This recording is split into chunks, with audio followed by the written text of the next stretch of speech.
Voilà, nous voici dans notre chapitre 2 pour le moment et il n'y a rien qui change. Hein. Vous pouvez toujours le mettre sur le chat si jamais il y a le décalage. Hein. Voilà, nous sommes là et j'ai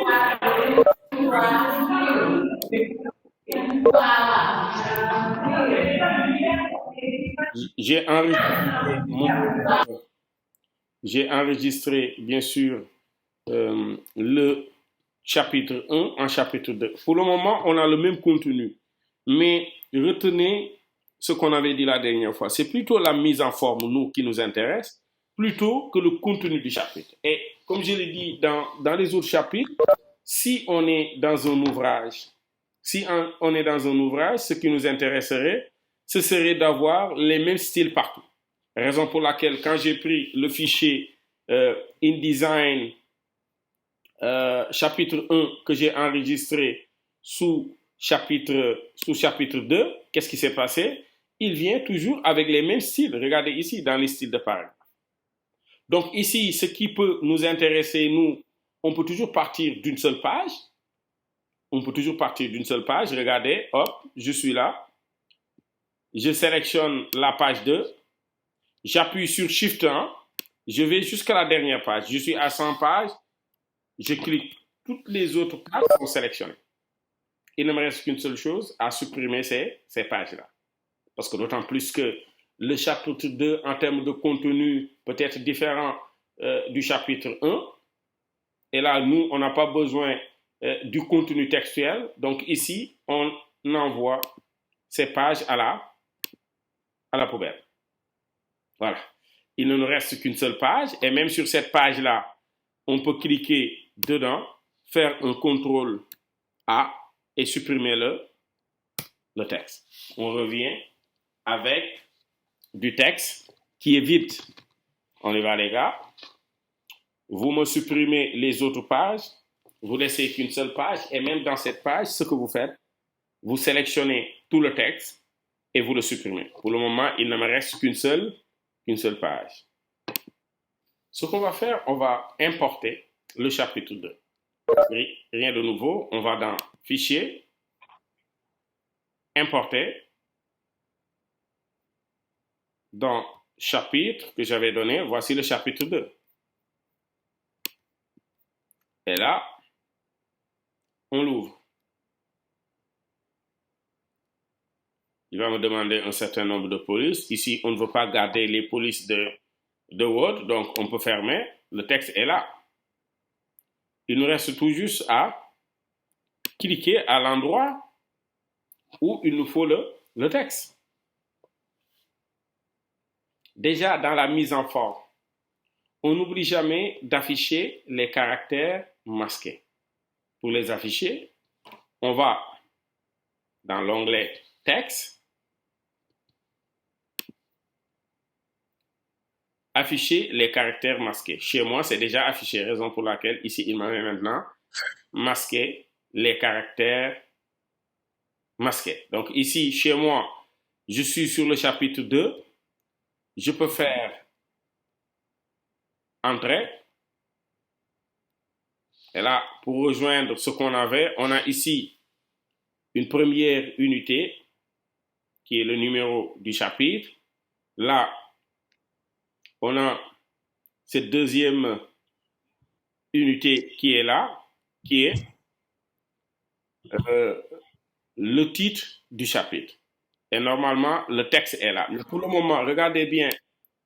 Si vous regardez bien et que, par contre, il y a mode sec que j'ai besoin de mettre, de couper son son. Il y a beaucoup de personnes en mode sec. Je coupe ton son à nouveau. Et l'habitude de couper vos sons. Maintenant, j'active. Je sais que je suis en train de le couper pour toi et toi, tu es en train de l'activer. Soit je te laisse faire, soit je le fais moi-même. Vas-y, fais-le. Voilà. Donc là, ici, il me reste du texte. Même avant de le mettre en forme, hein, même avant de le mettre en forme,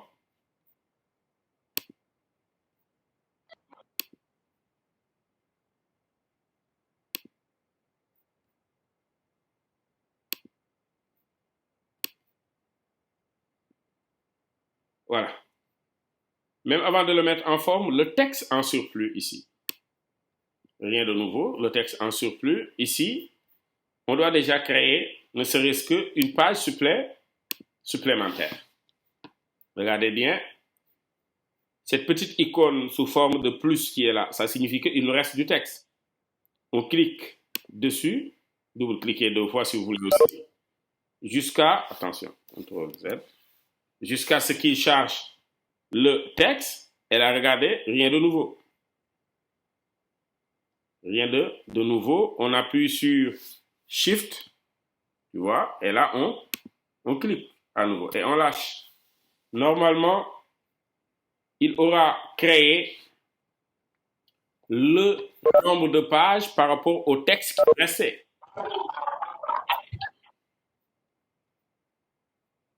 Le nombre de pages par rapport au texte qui nous restait. Donc ici, sans encore la mise en forme, pour le moment, on est à 119 pages de remplissage. On a enregistré le chapitre 1 sur le chapitre 2. On a supprimé les pages, puis on est revenu sur une page vierge. Le pourquoi, c'est parce qu'on voulait garder la mise en forme de notre document déjà qu'on avait déjà traité sur le chapitre 1. Donc, j'ai collé le texte. Pour le moment, attention, il garde le formatage de Word. Parce que regardez, si je clique ici sur le texte, déjà, il est en Time New Roman. Alors que nous, on avait utilisé du Garamond, ainsi de suite. Même ici, en termes d'interlignage et autres, on voit bel et bien qu'il n'utilise pas notre feuille de style de paragraphe. Donc ici, regardez bien, hop, l'essentiel, moi, ce qui m'intéresse, c'était d'avoir ça comme premier paragraphe, d'avoir ça comme deuxième paragraphe. Le reste, on le laisse comme tel. Et là, à partir de la première page, on fait CTRL A. On sélectionne toutes les pages. Regardez, si je descends jusqu'à la dernière page, vous voyez que tout est sélectionné. Pourquoi? Parce que cette fois-ci, on a la possibilité de faire ce qu'on avait fait avec le chapitre 1, utiliser le style et le style suivant. Si vous avez suivi comment on l'avait fait la dernière fois. Donc ici, ce qui m'intéresse chez moi, c'est de venir déjà ici, de cliquer sur numéro de chapitre, parce que c'est ça qui précède le tout, de faire un clic droit dessus et de choisir appliquer numéro chapitre, puis chapitre suivant. Et là, je clique et directement, on a notre mise en forme par rapport à ce qu'on avait choisi. Et là, directement, ce qui change en premier, c'est que maintenant, regardez ici, en haut, on a ce qu'on appelle le titre du chapitre, l'entrée dans le monde, qui se met sur toutes les autres pages. Lieu de vérifier sur le chapitre 2, est-ce qu'il n'y a pas des pages vides? Parce que ne l'oublions pas, la mise en forme qui est utilisée, bien sûr, pour l'ouvrage qui est là, comme on sait qu'ici, on a utilisé Garamond et que la taille est égale à 10, alors que dans Word, le texte est à 12. Forcément, quand on met le texte encore avec le style, il y a des pages blanches en supplément. Donc, qu'est-ce qu'on fait? On supprime ces pages en supplément. Parce que rien ne sert, après, avec l'option livre, que l'on ait des pages supplémentaires. Donc, je clique sur le premier, je vais jusqu'au dernier, j'appuie sur Shift, et là, je les envoie à la poubelle. Donc là, il me reste tout juste 81 pages, le chapitre 2. Que je fais d'ailleurs sur CTRL S d'abord. Avant de l'enregistrer sous fichier, enregistrer sous, je l'enregistre sous le nom de chapitre 3. Toujours rien de nouveau. Hop. Je l'enregistre sous chapitre 3. Et là, je clique sur enregistrer. Regardez bien, ici, le chapitre 2 a été remplacé ici par le chapitre 3. Pour autant, pour tout ce qui est texte et tout ce qui est page, nous, on a besoin que d'une seule page, la page de départ. Donc ici, nous, à partir de la page 2, regardez, je clique ici sur le gabarit. La page 2, je descends jusqu'à la dernière page, j'appuie sur Shift, je clique, j'ai sélectionné toutes les pages. Il ne me reste plus qu'à les supprimer. Donc ici, hop, je peux les supprimer. Comme je peux changer aussi de manière de fonctionner. Je peux venir ici, regardez, comme on avait mis le bloc, c'est tout ce bloc qui est lié jusqu'à la fin, je peux faire un CTRL A, c'est bon, et décider de supprimer avec la touche, t'as vu, avec la touche supprime. Tout est supprimé, mais sauf que les pages restent ici.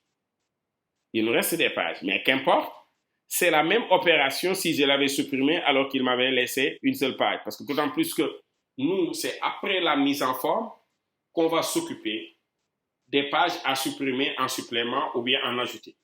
Et quand on va importer ici, en faisant cette fois-ci fichier importer, on peut prendre le chapitre 3, ici, hop, on peut appuyer sur le chapitre 3, ouvrir.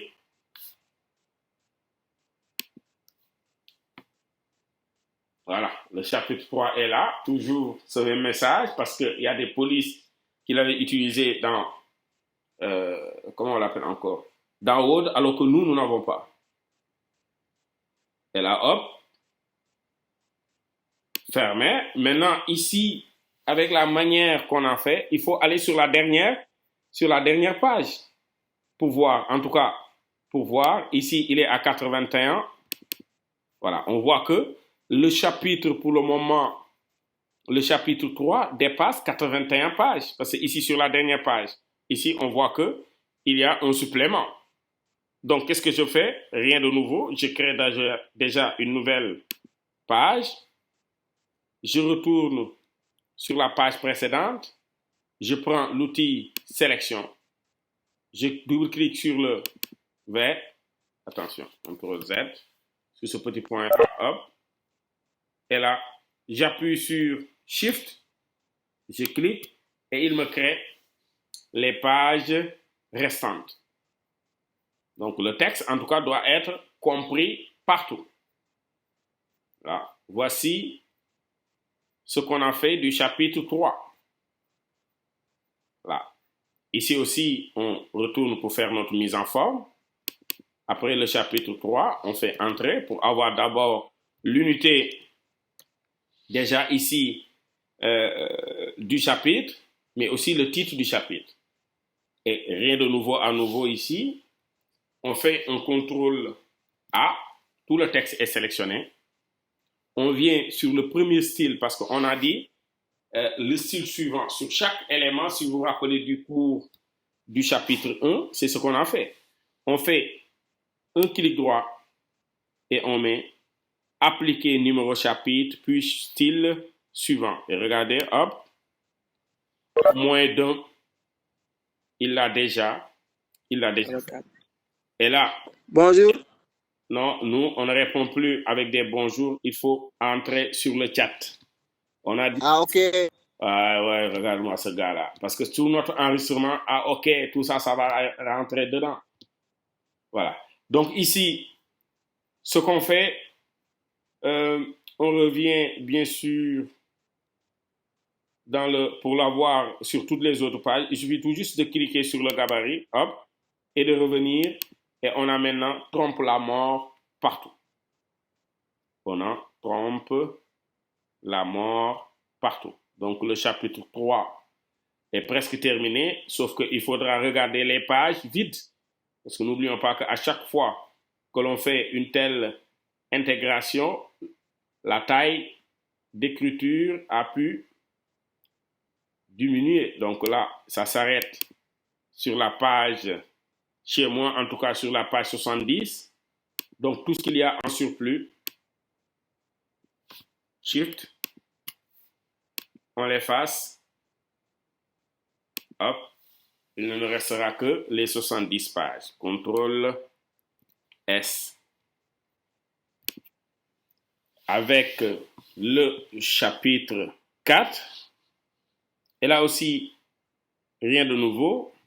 On va tout juste dans le menu Fichier, Enregistrer sous, et on enregistre sous le chapitre 4. Et là, on clique sur Enregistrer. Bien sûr, le chapitre 4 pour le moment contient ce qu'on appelle le chapitre 3. On peut venir à partir de la deuxième page ici, sélectionner tout le reste et l'envoyer à la corbeille. Donc là, il ne va me rester qu'une seule page. Je peux faire un CTRL A et là, supprimer son contenu. Je fais pareil comme j'avais fait tout à l'heure avec les autres chapitres. Je vais aller dans Fichier, Importer.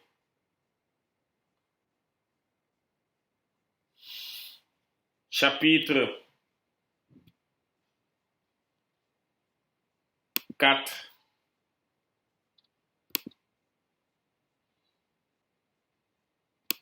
Là, je l'ouvre.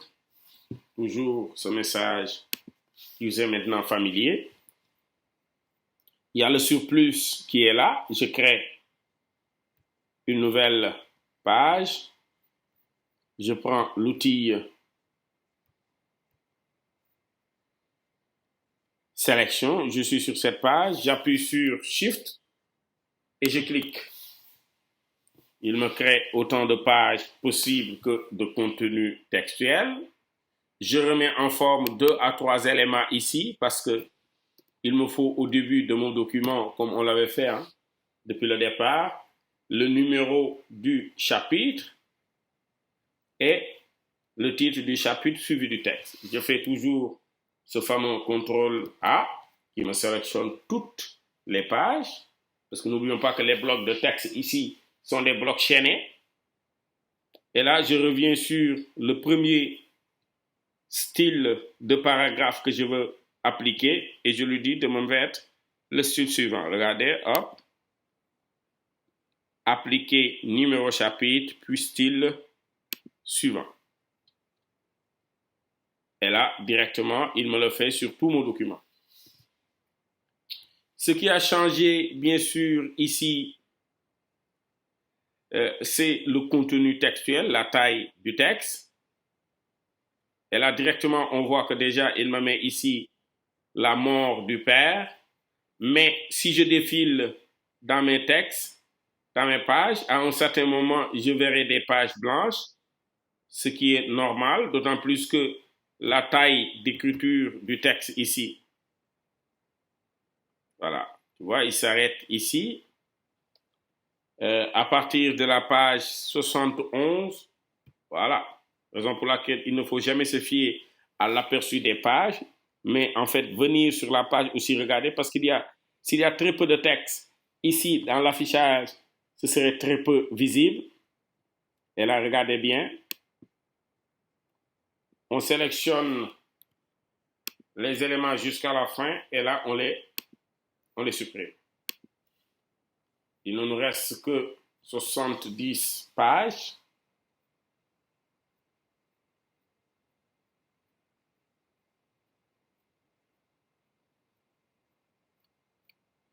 Et là, je peux faire mon fameux CTRL S. Voici de manière très simple comment on a pu créer nos 4 chapitres.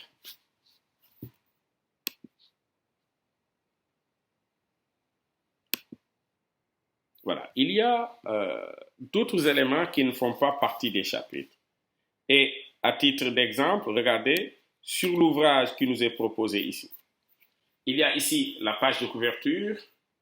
Ça, je crois bien que ce n'est même pas le deuxième de couverture, mais là, c'est la première page qui vient après le deuxième de couverture, la troisième, quatrième, disons, cinquième page. Donc ici, pour ce faire, heureusement qu'on est dans InDesign. On a une page, deux, trois, disons quatre, cinq, six pages comme ça. Parce que pourquoi? Le deuxième de couverture ici n'apparaît pas sur l'ouvrage, mais sur le deuxième de couverture, souvent, il n'y a rien dans l'ouvrage. Donc ici, on a 5 pages, donc moi, je vais insérer à nouveau 6 pages dans InDesign. Pour ce faire, j'ai terminé, bien sûr, avec mon chapitre. Je peux l'enregistrer et le fermer. Ce qu'on a de plus avec InDesign, n'oublions pas que InDesign garde à peu près la même taille de document qu'on a créé précédemment. Et je pense bien qu'à moins que vous ayez ouvert un autre fichier, mais regardez, si je fais fichier nouveau et là, document, toujours, regardez ce qui se passe, il va me créer un document qui a la même taille que notre ouvrage. N'est-ce pas? Je peux l'appeler ici intro, parce que c'est le début de l'ouvrage, ou bien je l'appelle début, hein? Voilà. Je pouvais attendre de l'enregistrer pour l'appeler début, ou bien intro, disons intro. Voilà. Le nom importe très peu. Ce qui m'intéresse ici, que ce soit avec une page ou 2 pages, c'est pas ce qui m'intéresse. Il est 16 heures. Qu'on ait des pages en vis-à-vis, oui, je le veux bien. Ça ne me gêne pas. À partir de la page 1, oui, bloc de texte principal, là quand même, je peux ne pas le cocher. Parce que ici, je serai plus sur des blocs dessinés. Je n'ai pas un texte qui suit presque le tout. C'est des blocs presque dessinés. Nombre de colonnes 1. Les marges, normalement, il a gardé les mêmes marges qu'on avait avec le document. Mais ici, on n'est pas obligé d'utiliser les marges parce que sur la page de couverture, on va tout utiliser. Et là, rien de nouveau. Je le crée. Il vient bien sûr pour le moment avec une seule page. J'ai besoin de 6 autres pages. Et là, je peux attendre d'en avoir besoin pour les mettre. Rien ne m'exige de le faire dès le départ. Rien, en tout cas, ne me pousse à le faire dès le départ. Mais si je veux aussi, pour des raisons quelconques, je peux ajouter 3, 4, 5 et là 6 pour avoir mes 6 pages. Je fais CTRL S, je l'enregistre au même endroit pour mieux organiser mon travail et je viens de créer la partie intro de mon document. Bien sûr, ici sur la partie intro, je peux ici faire fichier surtout sur la première page ici de mon document. Je peux faire fichier, importer. J'importe quoi cette fois-ci? Non pas dans chapitre, mais dans Père Goriot. Couverture, ouvrir, et là, hop. Maintenant, regardez bel et bien les fonds perdus. Vous voyez le rouge qui est là? Je dois commencer par là-bas et tirer mon ouvrage. Tu vois que la taille que j'ai ici, la taille de mon fichier n'est pas à la bonne taille. Parce que n'oublions pas que je l'ai téléchargé sur Internet. Et là, si je laisse, réellement, ici, il y aura bien sûr des zones,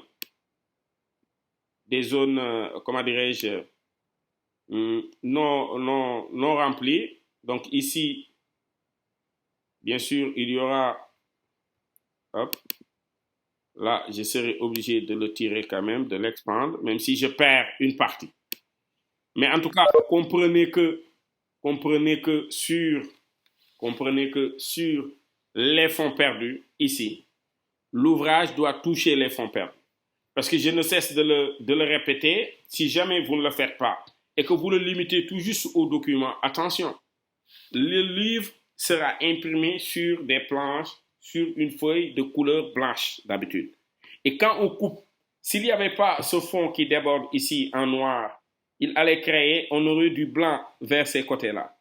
C'est ce qu'on appelle toujours en mise en page les liserés. Et pour les éviter, on le fait toujours parce que nous, notre document se limite ici, si vous regardez. Mais on l'a tiré jusqu'au fond perdu.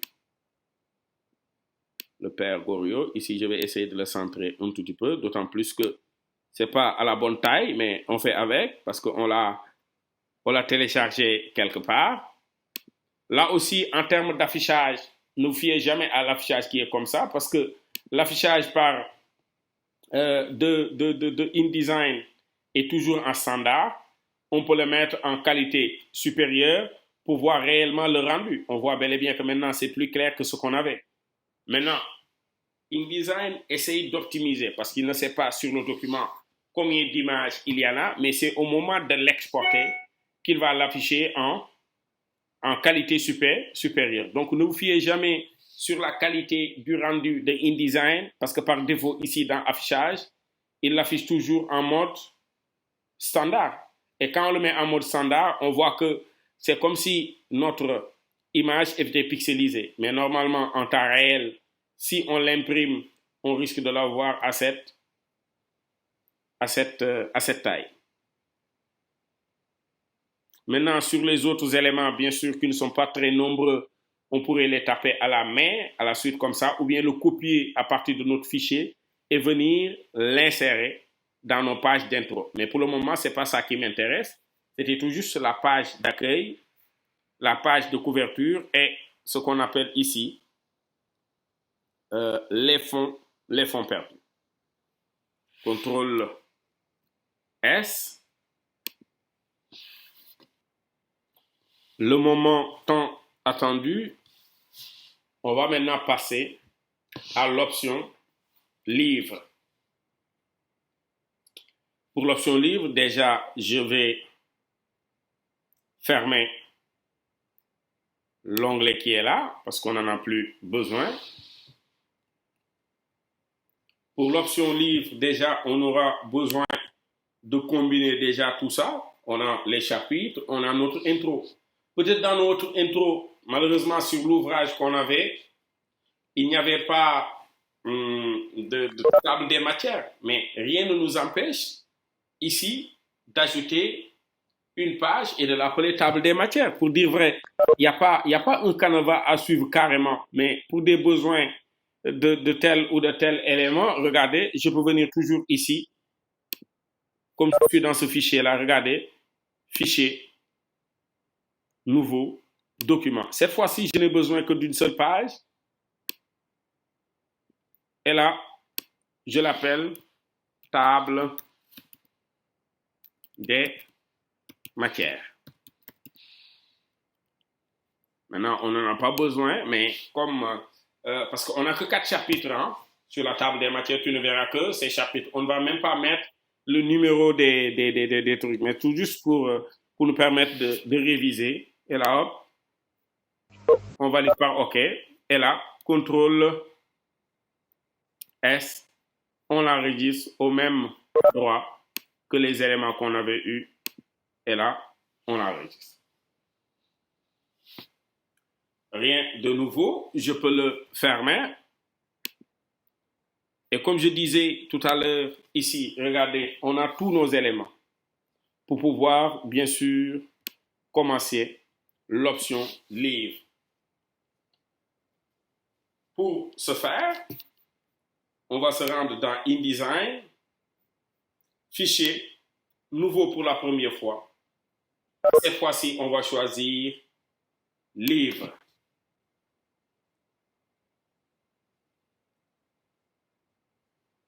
Là, le livre, bien sûr, regardez, pour la première fois ici, on n'a pas l'extension INDD, mais cette fois-ci, on a l'extension INDB. C'est InDesign, non pas document, mais cette fois-ci, InDesign Book. Book qui signifie bien sûr en français livre. Voilà, InDesign Book.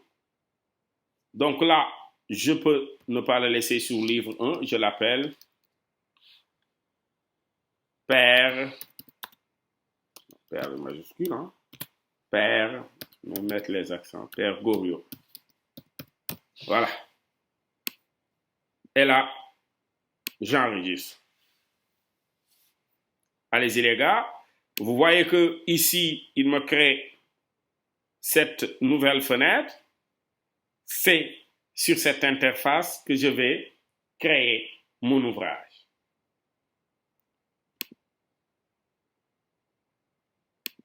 Donc ici, pour commencer déjà l'ouvrage, je viens dans cette fenêtre livre qu'on a renommé ici Père Goriot.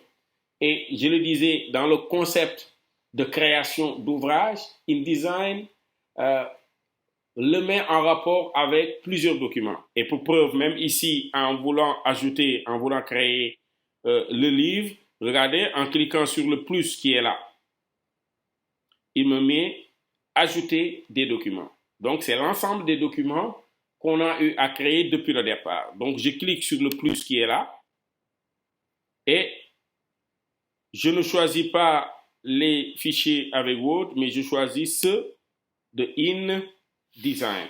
Donc là, les InDesign document. Donc là, vous le voyez. Et là, qu'est-ce que je fais? Je l'ouvre. Et là, InDesign a ouvert, bien sûr, mes fichiers dans cette fenêtre livre.